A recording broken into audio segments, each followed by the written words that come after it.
Do you think the good Samaritans will come out on top, or the ones that do the snaking the most? You're asking the wrong guy because I know who wins. Oh, you already know. I can tell you exactly what happened, but I think I'd be in trouble. But no, I can't give that away. Well, in general, in life, I can tell you that both of those qualities will get you so far. Yes. What about in real life? Better to be a snake or a good Samaritan? It's better in the long run to be a good person. Oh, look, I'm a father, right? I can't sit here and tell you it's better to be devious. You know what I mean? In the long run, it's always better to be a good person. So at the end of the day, the snake is that you don't want to end up getting picked last, if I'm correct. It's just like school. Were you ever picked last for something? I am one of the most uncoordinated people you've ever met. I can't play sports. And, I have a terrible attribute where I'm uncoordinated and competitive. What a terrible combination that is, right? So I really desperately wanted to be good at sports, but I was hopeless at sports. I'm a sports fan, but yes, I was always the kid that was picked last. Any really emotional stories you had going on? No, maybe if I didn't have that experience, I wouldn't have become a comedian because I wouldn't have had to, look, I got the tongue of a snake. I just don't have the agility, right? So I learned to be sharper with my comments, to defend myself. So, it gives and takes life, doesn't it? This isn't your first time being a game show host either. No. You're a host back down under for the 1% Club. For the 1% Club, yeah. So what have you learnt not to do as a host? What not to do? Yeah. Not to do. I don't know really. There's things that when you're asking contestants questions, try not to ask the same questions over and over again because it can get a bit monotonous. Mm-hmm. But there's things that maybe I do that maybe I shouldn't do as a host. I get emotionally attached to the contestants.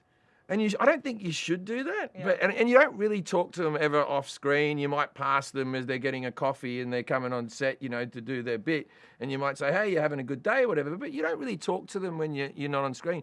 And so I find for me, just for my own mental health, when you're hosting a show, I enjoy myself a lot more if I'm actually emotionally connected to the show. So when someone wins, I am generally happy for them. And then when someone loses, I'm like really bummed out for the rest of the day. Oh, I think that's everyone. I always cry when someone wins money on the show. Yeah. I wish it was me, but And I tell you what, I never know whether I'm allowed to touch them. That's how it is in the world. A contestant wins $100,000. I want to give him a hug. There is a scene in one of the earlier episodes of The Snake where one of the contestants, she is vomiting. She's eaten something and she vomited. Oh, no. And look, you'd have to be a colder person than me, but of course I held her hair back. That's nice. It's one of my things. Holding women's hair back while they vomit. It's one of my a lot of experience with that? One of my calling cards. I tell you, so I didn't know whether I was allowed to, but I couldn't watch chunks go into her hair. Yeah, that's fair. I'm just a good person. You really are. Which profession did you form the closest bond with then?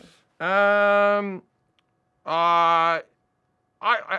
genuinely liked them all. Okay. At the end of them, I liked all the people. I understood their needs and wants on why they joined the show, why they needed the 100,000, what they were getting out of the show emotionally. I started to understand it.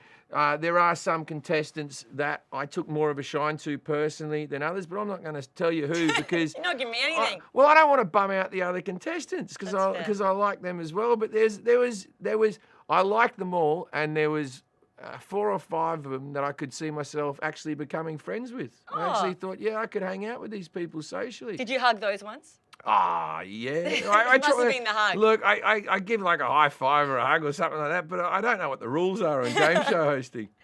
Speaking of game show hosting, have you heard of this trend that's happening right now, the Mount Rushmore? You choose your top 4 favourites. Oh, okay. Well, I've seen games like this. Okay, top 4 favourites. Your Mount Rushmore of game show hosts. Okay. Well, I'm going to throw out an Australian one that no one's going to know. Ian Turpie was the bloke that we grew up with. Oh, yes. Terps did every game show in Australia, and he had a moustache, and he still had that Alex Trebek sort of look to him, and he was like, next on 9, come on over. He had that voice, here we are with a game show going here. I like Ian Turpie, but I'll tell you, Alex Trebek. Of course. Alex Trebek is the king. Alex Trebek, he just had a warmth to him where you just I didn't know any more about Alex Trebek than watching him on TV, but I would have given him my children. I think they would have grown up nicer than being parented by me. I would have just handed them over to Alex Trebek. I also like... okay, edit this in. What's his name? Harvey, the guy. Steve Harvey. Steve Harvey. Love Steve Harvey.